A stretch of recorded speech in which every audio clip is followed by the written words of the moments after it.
இந்த ஒரு clean work அவுட்டை நிறைய ஸ்போர்ட்ஸ் பர்சன் பண்ணி பார்த்திருப்பீங்க. கிரிக்கெட்டரா இருந்தாலும் சரி, ஃபுட்பாலரா இருந்தாலும் சரி, ஃபைட்டரா இருந்தாலும் சரி, அவங்களோட ட்ரைனிங் ரொட்டீன்ல இந்த ஒரு ஒர்க் அவுட் கண்டிப்பா இருக்கும். இதை எப்படி எக்ஸிக்யூட் பண்றதுன்னு ரொம்பவே சிம்பிளா இந்த ரீல் உங்களுக்கு நான் சொல்லி தரேன். அதுக்கு முன்னாடி இந்த ரீலை சேவ் பண்ணிட்டு அண்ட் இது யாருக்கு யூஸ்ஃபுல்லா இருக்கும்னு நினைக்கிறீங்களோ அவங்களுக்கு ஷேர் பண்ணி விட்டுருங்க. முதல்ல நீங்க டெட் லிஃப்ட் தான் பண்ண போறீங்க.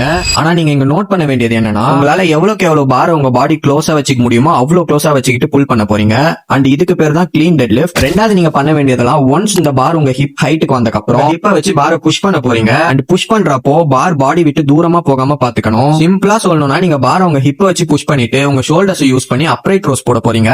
ஒன்ஸ் பார் உங்க செஸ்ட் ஹைட் வரைக்கும் வந்ததுக்கு அப்புறம் நீங்க பாரு கீழே ஹாஃப் ஸ்குவாட் பண்ண போறீங்க. ஹாஃப் சீட்டிங் போற அதே டைம்ல பாரோட பாத் மட்டும் மாறாதபடி பாத்துக்கிட்டு உங்களோட எல்போஸ் மட்டும் ரொட்டேட் பண்ணி கீழே உட்காந்து மேல எழுந்த போறீங்க. ஸ்டார்டிங் தான் பார்க்க கொஞ்சம் காம்ப்ளெக்ஸா இருக்க மாதிரி இருக்கும். ஆனா பண்ண பண்ண ரொம்பவே ஈஸியா கத்துக்கலாம். அண்ட் இதே மாதிரி அடுத்து எப்படி ஜர்க் பண்ணணும்னு சொல்லிட்டு ரொம்பவே சிம்பிளா சொல்லி தர போறேன். அதை மிஸ் பண்ணாம இருக்கணும்னு நினைச்சீங்கன்னா ஃபாலோ பட்டனை கொஞ்சம்